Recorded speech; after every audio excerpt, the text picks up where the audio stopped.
जय माता दी। Hello friends, मेरे यूट्यूब चैनल पर आप सभी का स्वागत है। आज की वीडियो में मैं आपको नवरात्र व्रत की कथा सुनाऊंगी। नवरात्र की कथा वहीं पे सुनेंगे जहां हमने चौकी लगाई है। तो कथा सुनने के लिए एक लोटा जल ले लेंगे और अपने सीधे हाथ में थोड़े से चावल और फूल ले लेंगे। नवरात्र व्रत कथा के अनुसार एक समय बृहस्पति जी ब्राह्मणी के सामने चैत्र और आश्विन मास के शुक्ल पक्ष में पड़ने वाली नवरात्रि का महत्व जानने की इच्छा जताई। उन्होंने कहा, इस व्रत का क्या फल है, इसे किस प्रकार किया जाता है, सबसे पहले इस व्रत को किसने किया, विस्तार से कहिए। बृहस्पति जी के प्रश्नों का जवाब देते हुए ब्रह्मा जी बोले, हे बृहस्पति, प्राणियों की हित की इच्छा से तुमने बहुत अच्छा प्रश्न किया है।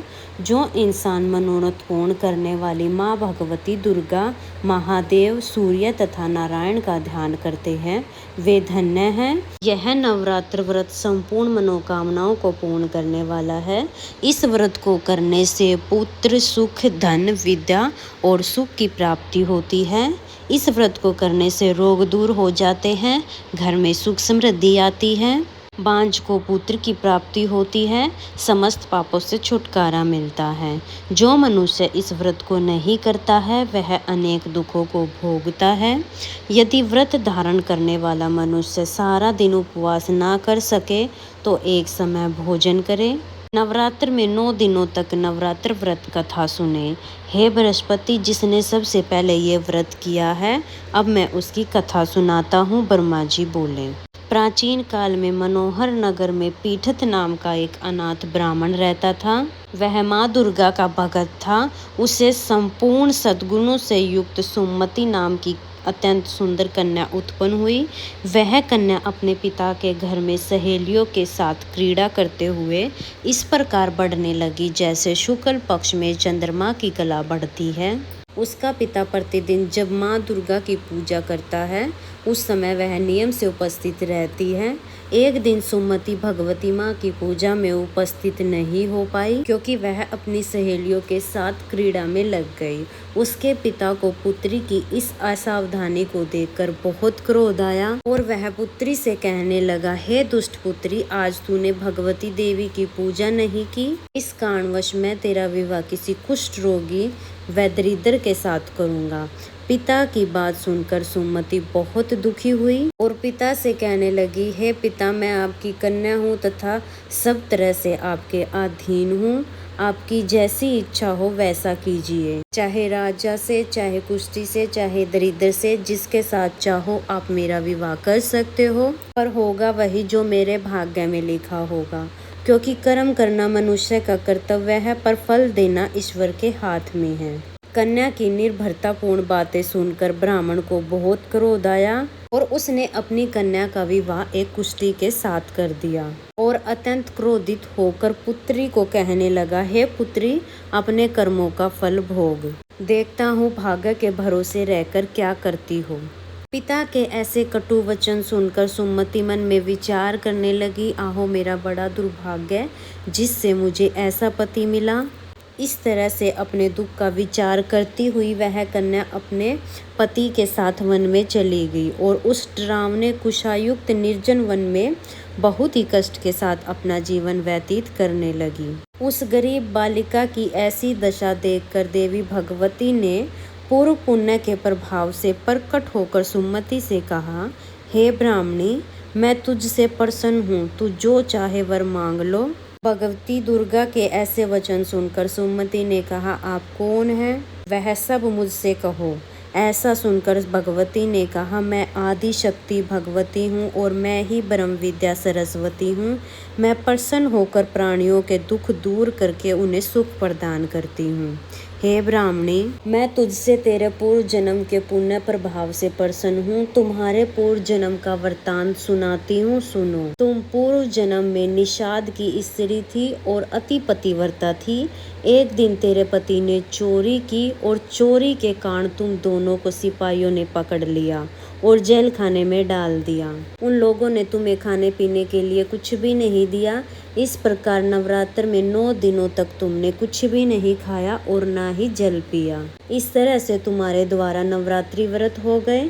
हे ब्राह्मणी, उन दिनों में जो व्रत हुआ, इस प्रकार दुर्गा के वचन सुन ब्राह्मणी बोली, अगर आप मुझसे प्रसन्न हैं तो हे दुर्गे, मैं आपको प्रणाम करती हूँ। आप कृपा करके मेरे पति का रोग कोढ़ दूर कर दीजिए।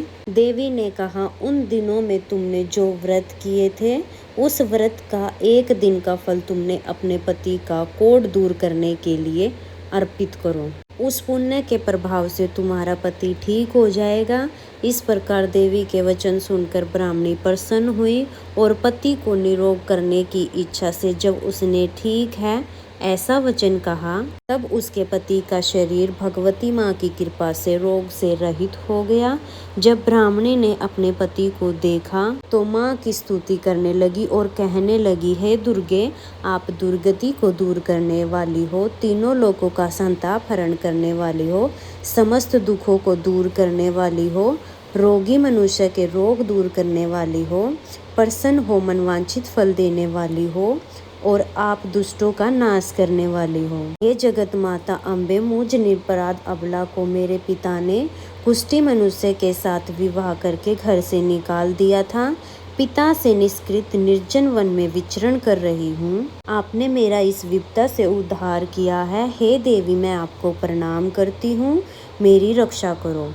उस ब्राह्मणी की ऐसी स्तुति सुनकर माँ बहुत प्रसन्न हुई और उस ब्राह्मणी से कहा, तेरे उदालक नाम का एक अति बुद्धिमान, धनवान, कीर्तिवान पुत्र शीघ्र उत्पन्न होगा। ऐसा वचन देकर देवी ने ब्राह्मणी से फिर कहा, और जो कुछ तुम्हारी इच्छा है वह तुम मांग लो। सुमति ने कहा, हे भगवती दुर्गे, आप मुझ पे प्रसन्न हैं तो कृपा करके मुझे नवरात्र व्रत करने की विधि विस्तार से बताइए। ब्राह्मणी के वचन सुनकर माँ दुर्गा ने कहा, हे ब्राह्मणी, मैं तुम्हें सब पूर्ण पापों को दूर करने वाले नवरात्र व्रत की विधि बताती हूँ। चैत्र और आश्विन मास की प्रतिपदा से 9वीं तक व्रत करें। यदि दिन भर व्रत ना कर सके तो एक समय भोजन करें। शुभ मुहूर्त में घट स्थापना करें और वाटिका बनाकर प्रतिदिन जल से सींचें। महाकाली, महालक्ष्मी, महासरस्वती तीनों मूर्तियों को स्थापित करें और उनकी विधि पूर्वक पूजा करें। बिजोरे के फल से अर्घ देने से रूप की प्राप्ति होती है। जायफल से अर्घ देने से सौंदर्य की प्राप्ति होती है। आंवले से सुख की प्राप्ति होती है और केले से अर्घ देने से आभूषणों की प्राप्ति होती है। इस प्रकार पुष्पों तथा फूलों से अर्घ देके व्रत समाप्त करके 9वें दिन विधि विधान से हवन करें। खांड, घी, शहद, गेहूँ, जौ, बेल, नारियल, दाग, कंदब जैसी विभिन्न सामग्रियों से हवन करें। आंवले से कीर्ति और केले से पुत्र की प्राप्ति होती है। कमल से राज, सुख और सम्मान की प्राप्ति होती है और दाखों से संपदा की तथा फल से होम करने से मनोवांछित फल की प्राप्ति होती है। व्रत करने वाला मनुष्य इस विधान से होम कर आचार्य को अत्यंत नम्रता से प्रणाम करे और यज्ञ की सिद्धि के लिए उसे दक्षिणा दे।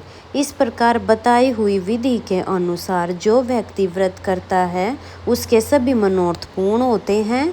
इसमें तनिक भी संदेह नहीं है कि इन 9 दिनों में जो कुछ भी दान किया जाता है उसका करोड़ों गुना फल प्राप्त होता है। हे ब्राह्मणे, इस संपूर्ण मनोकामनाओं को पूर्ण करने वाले उत्तम व्रत को तीर्थ स्थान में, मंदिर में अथवा घर में ही विधि विधान पूर्वक करना चाहिए। ब्रह्मा जी बोले, इस प्रकार ब्राह्मणी को व्रत की विधि बताकर देवी अंतर्धान हो गई। जो मनुष्य या स्त्री इस व्रत को विधि पूर्वक करता है वह इस लोक में सुख को प्राप्त कर अंत में मोक्ष को प्राप्त करता है। ब्रह्मा जी बृहस्पति से कहते हैं, इस दुर्लभ व्रत का महात्म्य है जो मैंने आपको बताया। ऐसा सुन बृहस्पति जी आनंद से प्रफुल्लित हो गए और कहने लगे, हे माँ भारती, आपने मुझ पर अति कृपा की है, मुझे इस व्रत का महात्म्य सुनाया। ब्रह्मा जी बोले, हे बृहस्पति, ये माँ भगवती समस्त लोकों का पालन करने वाली हैं।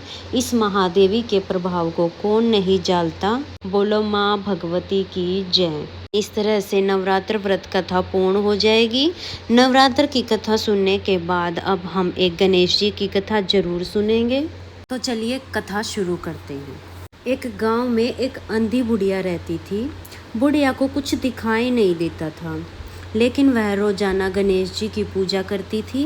गणेश जी की कथा करती, गणेश जी का पूजन करती। उसकी पूजा से खुश होकर एक दिन गणेश जी उसके पास आए और बोले, बूढ़ी माई मांग ले जो मांगना है।